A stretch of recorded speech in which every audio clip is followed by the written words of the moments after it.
आज इस फैसले के बाद में उनको सम्मान भी मिला है। इस फैसले ने इस सारे सिस्टम को बदल करके रख दिया है। अब कुल मिलाकर के बात यह है कि घर की लड़की भी मुखिया हो सकती है, घर की कर्ता धर्ता हो सकती है। नमस्कार दोस्तों, मेरा नाम एडवोकेट अजय शर्मा है और आप देख रहे हैं law awareness channel.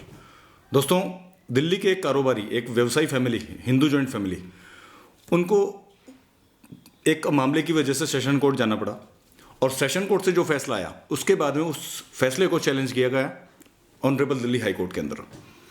Delhi high court ने जो उस मामले के अंदर फैसला सुनाया तो वो फैसला ऐसा था, जैसे कि हम लोग जानते हैं कि भारतीय समाज पुरुष प्रधान समाज है, यानी हमारे भारतीय समाज में, हमारे घरों में, स्पेशली हिंदुओं की बात कर रहा हूँ मैं, आदमी को मुखिया माना जाता है।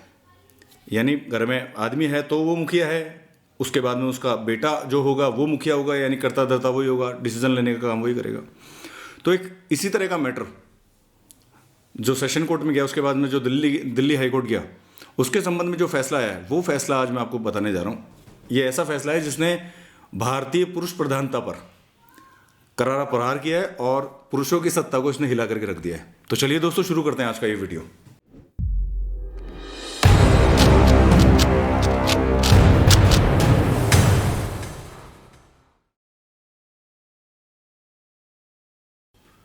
दोस्तों, इस मामले में क्या फैसला आया ये जानने से पहले इस मामले के फैक्ट पे अपन लोग थोड़ा सा गौर फरमा लेते हैं। मैं आपको थोड़ा सा शॉर्ट में बता देता हूँ। दिल्ली के जो कारोबारी व्यवसाय की जो स्थिति है, इसमें क्या था साहब, 4 मेंबर थे फैमिली के, चारों भाई थे और बड़े बड़े भाई जो थे वो घर के कर्ता धर्ता और मुखिया थे। उनको एक बेटी थी और सेकंड नंबर वाले भाई जो थे उनको एक बेटा था। अब हुआ ये कि चारों की जब मृत्यु हो गई तो बड़े वाले जो लड़के थे, उनके एक पुत्री जो थी, उसको वो कोई भी डिसीजन लेती तो छोटे भाई का लड़का जो था, यानी उसका चचेरा भाई, छोटा था उम्र में, लेकिन वो उसने ये समझा कि भाई जो हमारे सिस्टम चलता है कि पुरुष प्रधान देश है तो लड़का चाहे छोटा हो चाहे कैसा भी हो, डिसीजन वही लेगा। तो वो जब कुछ डिसीजन लेने लगा तो इसमें बड़ी बहन को आपत्ति हुई तो इनकी अनबन हुई तो ये मामला ट्रायल कोर्ट तक गया। ट्रायल कोर्ट में जब जाता है तो ट्रायल कोर्ट में डिसीजन होता है। डिसीजन होने के बाद में इस डिसीजन को चैलेंज किया जाता है उस बड़ी लड़की के द्वारा। तो जब बड़ी लड़की ने हाई कोर्ट के अंदर इस मामले को चैलेंज किया तो चैलेंज करने के बाद में हाई कोर्ट ने जो अपना फैसला सुनाया, उसमें नाज़मी वजीरी ने ये जो फैसला सुनाया है ये सामाजिक बदलाव का फैसला है।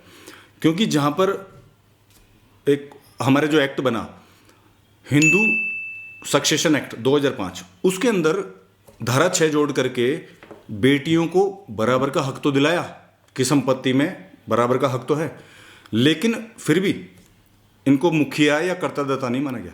और इस मामले के अंदर ऑनरेबल जस्टिस ने जो फैसला सुनाया है वो फैसला ये है कि बेटी भी अब घर की मुखिया या कर्ता धर्ता हो सकती है अगर घर में कोई बेटा बड़ा नहीं है। तो अगर बेटी घर में बड़ी है तो उसको ही घर का मुखिया माना जा सकता है और उसको किसी भी प्रकार का कोई भी वो डिसीजन लेने में, घर के लिए कुछ भी तय करने में, कुछ भी करने में उसको ये कह करके आप नहीं रोका जा सकता, ना तो कानूनन ना सामाजिक, कि आप लड़की हैं, आप डिसीजन नहीं ले सकती। अब कुल मिलाकर के बात यह है कि घर की लड़की भी मुखिया हो सकती है, घर की कर्ता धर्ता हो सकती है। दोस्तों, जब बेटी अपने पिता को कंधा दे सकती है तो पिता की जगह पर रह करके उनकी जिम्मेदारी भी निभा सकती है। और पहले ये सिस्टम चलता था कि बेटियां क्या करेंगी साहब, बेटियों को तो मतलब इतनी ज़्यादा महत्वता या तवज्जो नहीं दी जाती थी। लेकिन आज के समय में जब बेटियां कहीं किसी से कम नहीं हैं तो बेटियां अपने घर की जिम्मेदारी उठा भी सकती हैं और घर को अच्छे से चला भी सकती हैं। तो आप जो हमारा ये सिस्टम है कि नहीं साहब पुरुष प्रधान देश है या पुरुषों को ही महत्वता दी जाएगी, नहीं साहब, इस फैसले ने इस सारे सिस्टम को बदल करके रख दिया है। तो पहले जहाँ 2005 में उनको संपत्ति के अंदर अधिकार मिला, आज इस फैसले के बाद में उनको सम्मान भी मिला है। तो दोस्तों, अब हम डिस्कस कर लेते हैं कि किस तरह की संपत्तियां बेटियां क्लेम नहीं कर सकती। पिता ने किसी भी तरह की कोई संपत्ति कमाई हो, स्वअर्जित संपत्ति की हो, अगर उस संपत्ति को बेटी को नहीं देना चाहता तो इसमें बेटियां कभी भी क्लेम नहीं कर सकती। दोस्तों, हिंदू सक्सेशन एक्ट 2005 से पूर्व की स्थिति आपको बता देता हूँ। पूर्व में बेटियों को परिवार का हिस्सा तो माना जाता था, लेकिन वारिस नहीं माना जाता था, यानी बराबर की उत्तराधिकारी नहीं माना जाता था। यहाँ तक कि विवाहिता बेटी को तो घर का हिस्सा भी नहीं माना जाता था। और ऐसी स्थिति के अंदर उनको पुत्रों के बराबर का तो हक कहाँ मिलता।